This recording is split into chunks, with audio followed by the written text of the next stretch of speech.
మధు టీవీకి స్వాగతం.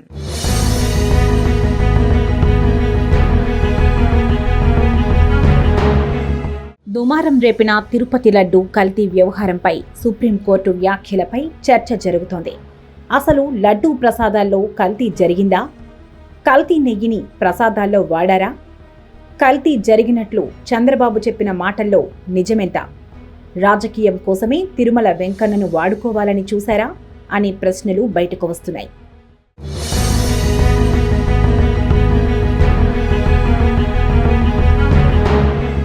తిరుమల లడ్డూ కల్తీ ఘటనపై నమోదైన పిటిషన్లపై సర్వోన్నత న్యాయస్థానం కీలక వ్యాఖ్యలు చేసింది.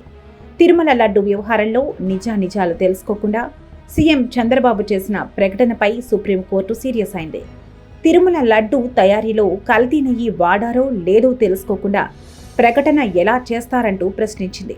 కనీసం దేవుడినైనా రాజకీయాలకు దూరంగా ఉంచాలంటూ సుప్రీంకోర్టు ఆగ్రహం వ్యక్తం చేసింది. విచారణ సందర్భంగా ఏపీ ప్రభుత్వం తరపున సిద్ధార్థ్ లూథ్రా, పిటిషనర్ తరపున రాజశేఖరరావు వాదించారు.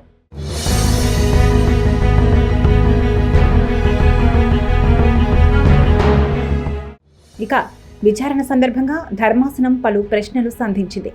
కల్తీ జరిగిందని చెబుతున్న నెయ్యిని ఎక్కడి నుంచి సేకరించారు? ఆ నెయ్యిని లడ్డూ తయారీకి ఉపయోగించినట్లు ఆధారాలేంటి? నెయ్యిని ఎప్పుడు పరీక్షలకు పంపారు? లడ్డూలను టెస్ట్ చేశారా?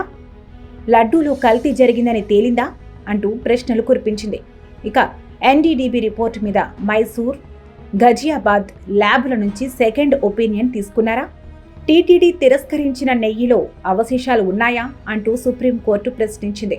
ల్యాబ్ రిపోర్టులో ఉన్న నెయ్యితో లడ్డూలు తయారు చేసినట్లు ఆధారాలు ఏమున్నాయంటూ సర్వోన్నత న్యాయస్థానం ప్రభుత్వం తరపు న్యాయవాదిని ప్రశ్నించింది.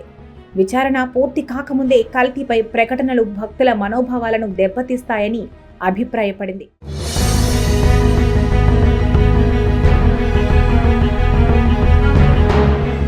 మరోవైపు కల్తీ జరిగినట్లు చెబుతున్న నెయ్యి ట్యాంకర్ అనుమతించలేదని టీటీడీ చెబుతుంటే సీఎం ప్రకటన ఎందుకు భిన్నంగా ఉందని సుప్రీంకోర్టు అడిగింది.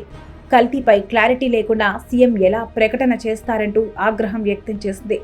కల్తీ నెయ్యి వ్యవహారంపై ఏపీ ప్రభుత్వం ఏర్పాటు చేసిన సిట్ మీద కూడా సుప్రీంకోర్టు కీలక వ్యాఖ్యలు చేసింది. సిట్ విచారణ జరగకుండానే సీఎం ప్రకటన ఎలా చేస్తారంటూ సుప్రీంకోర్టు ధర్మాసనం ప్రశ్నించింది. ప్రస్తుత పరిస్థితుల్లో ప్రత్యేక దర్యాప్తు బృందం సరిగ్గా విచారణ జరపగలదో లేదో అనే అనుమానం వ్యక్తం చేసింది. ఈ విషయంలో స్వతంత్ర దర్యాప్తు సంస్థ విచారణ అవసరమా అంటూ కేంద్రాన్ని అడిగింది. అనంతరం తదుపరి విచారణను అక్టోబర్ 3కి వాయిదా వేసింది.